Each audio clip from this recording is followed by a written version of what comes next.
السلام علیکم دوستو، آج ہم جو کہانی پیش کرنے جا رہے ہیں اس کا عنوان ہے پروفیسر۔ یہ کہانی عمران سیریز کی کتاب ڈیتھ پلان سے لی گئی ہے، جس کو تحریر کیا ہے رشاد الاسر جعفری صاحب نے اور اس کو پبلش کیا ہے X2 پبلیکیشنز ملتان نے۔ اس کتاب کے معاون خاص جناب صفدر علی حیدری صاحب، سید عاقب خاقان صاحب اور جناب سلمان صاحب ہیں۔ آئیے کہانی کی طرف چلتے ہیں۔ پروفیسر داور کے ہاں کاظر جان کے ایک سائنسدان آئے ہوئے تھے، اس لیے پروفیسر داور نے عمران کو بھی اپنے ہاں بلا لیا تھا۔ عمران ساری رات انہی کے ہاں رہا تھا۔ صبح نماز سے کچھ پہلے وہ اپنے فلیٹ میں واپس پہنچا تھا اور پھر نماز پڑھ کر سو گیا تھا۔ دن 11 بجے اس کی آنکھ کھلی۔ آنکھ کھلتے ہی اس نے سلیمان کو آواز دی، سلیمان، او سلیمان۔ سلیمان فوراً ہی حاضر ہو گیا۔ صاحب، آپ فریش ہو لیں، میں ناشتہ لے آتا ہوں، سلیمان نے نہایت ہی سنجیدہ لہجے میں کہا اور واپس مڑ گیا۔ اسے معلوم تھا کہ عمران نے اسے ناشتے کے لیے بلایا ہے۔ عمران نے اسے سنجیدہ دیکھا تو اسے حیرت ہوئی۔ اس نے کندھے اچکائے اور پھر وہ فریش ہونے کے لیے اٹھ کھڑا ہوا۔ پھر تقریباً 15 منٹ بعد وہ ناشتے سے فارغ ہو گیا۔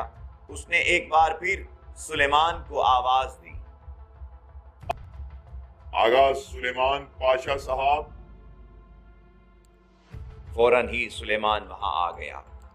جی صاحب، اس نے کہا تو عمران نے چونک کر اس کی طرف دیکھا۔ اس کی آواز بھرائی ہوئی تھی۔ کیا ہوا ہے تمہیں؟ سلیمان نے اس کی بات کا جواب دینے کی بجائے ٹیبل پر رکھا ہوا اخبار اٹھایا اور اس کے سامنے کر دیا۔ عمران نے اخبار پر نظر دوڑائی اور پھر ایک تصویر دیکھ کر اس کی آنکھوں میں آنسو اور غم و غصے کے تاثرات ابھرتے چلے گئے۔ فرنٹ پیج پر ایک تصویر چھپی تھی۔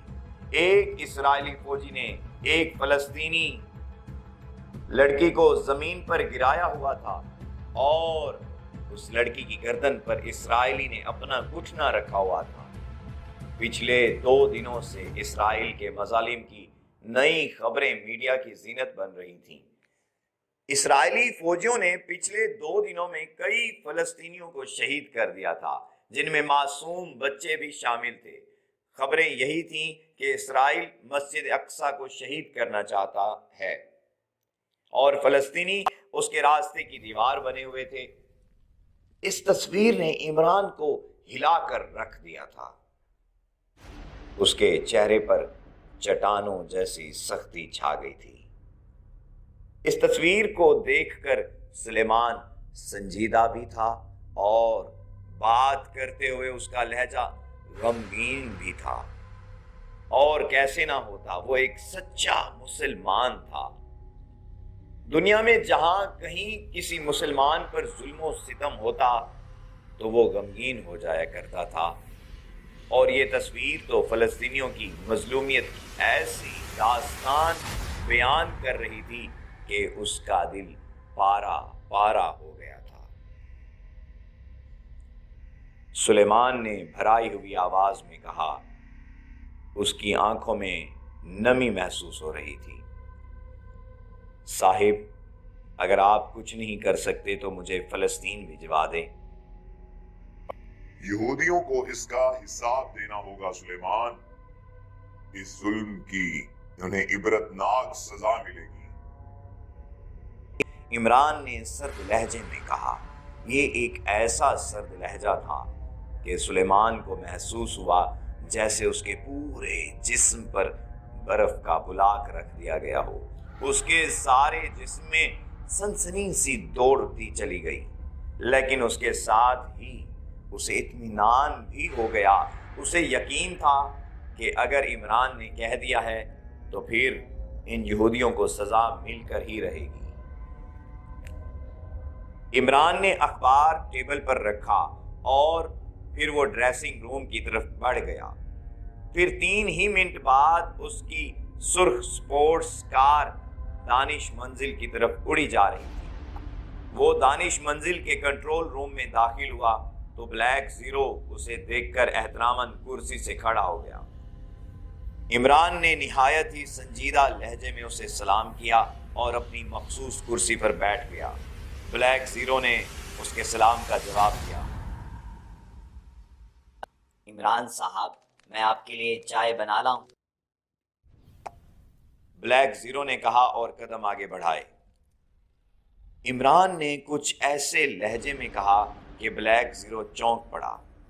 نہیں، بیٹھ جاؤ۔ لیکن اگلے ہی لمحے وہ کرسی پر بیٹھ گیا۔ اب عمران کا لہجہ اور انداز ایسا تھا کہ بلیک زیرو کو ہمت ہی نہ ہوئی کہ وہ عمران سے کوئی بات کرتا۔ وہ خاموش رہا اور انتظار کرنے لگا کہ عمران اس سے کچھ کہے۔ چند لمحے خاموش رہنے کے بعد عمران نے بلیک زیرو سے کہا، تم نے آج کے اخبارات دیکھے ہیں؟ وہ اخبارات پڑھ چکا تھا اور وہ چونکہ عمران کے مزاج کو جانتا تھا اس لیے وہ سمجھ بھی گیا کہ عمران اس قدر سنجیدہ اور رنجیدہ نظر کیوں آ رہا ہے۔ خاص طور پر اس نے جو عمران کو رنجیدہ محسوس کیا تھا، اسے اندازہ ہو گیا تھا کہ یہ اس تصویر کی وجہ سے ہے جو آج کے تمام اخبارات نے فرنٹ پیج پر شائع کی ہے۔ یہ تصویر صرف پرنٹ میڈیا نے ہی شائع نہیں کی بلکہ الیکٹرانک میڈیا اور سوشل میڈیا پر بھی یہ تصویر وائرل تھی۔ یہ ایک اسرائیلی فوجی کی تصویر تھی جس نے ایک معصوم فلسطینی لڑکی کو فرش پر گرا کر اس کی گردن پر گھٹنا رکھا ہوا تھا۔ یہ تصویر اقوام عالم کے لیے ایک تعزیانہ تھی۔ پچھلے 2-3 دنوں سے جس طرح اسرائیلی فلسطین کے نہتے لوگوں کو ظلم و ستم کا نشانہ بنا رہا تھا، بوڑھوں، عورتوں اور بچوں کو جس بے دردی سے قتل کر رہا تھا، اقوام عالم اس پر خاموش تھی۔ کچھ شہروں میں ہلکا سا احتجاج ہوا تھا، باقی ساری دنیا تماشا دیکھ رہی تھی۔ انسانی حقوق کی تنظیمیں بھی خاموش تھیں اور امن کے ٹھیکیدار بننے والے ملک بھی آنکھیں بند کیے ہوئے تھے۔ بلیک زیرو نے جذباتی لہجے میں کہا، عمران صاحب، آپ مجھے اجازت دیں، میں اسرائیل جاتا ہوں۔ مجھ سے جو ہو سکا میں ان مظلوموں کے لیے کروں گا۔ میری جان بھی چلی گئی تو یہ میرے لیے اعزاز ہوگا۔ عمران نے سنجیدہ لہجے میں کہا، تم بھول رہے ہو کہ تم X2 ہو، اور X2 کبھی جذباتی نہیں ہو سکتا۔ سوری عمران صاحب، میں جذباتی ہوئے بغیر نہیں رہ سکتا۔ میں انسان پہلے ہوں، پھر مسلمان ہوں، اس کے بعد X2 ہوں۔ اگر X2 ہوتے ہوئے میں ان حالات میں بھی جذباتی نہیں ہو سکتا تو پھر میں استعفیٰ دیتا ہوں۔ بلیک زیرو نے اس مرتبہ نہایت ہی سنجیدہ لہجے میں کہا۔ عمران نے سنجیدہ لہجے میں کہا، سیکریٹ سروس سے اور استعفیٰ، اس کا مطلب جانتے ہو؟ بلیک زیرو نے عمران کی طرف دیکھتے ہوئے کہا، جی ہاں، موت۔ مرنا تو ہے لیکن مجھے یہ مہلت دیجیے گا کہ میں مروں فلسطین جا کر، مظلوموں کے لیے لڑتا ہوا مارا جاؤں تو شہید کہلاؤں گا۔ عمران نے جواب دیا، کہا، مسلم امہ کے حکمرانوں میں بھی یہی جذبہ ہوتا۔ مجھے تمہارے جذبات کا احساس ہے،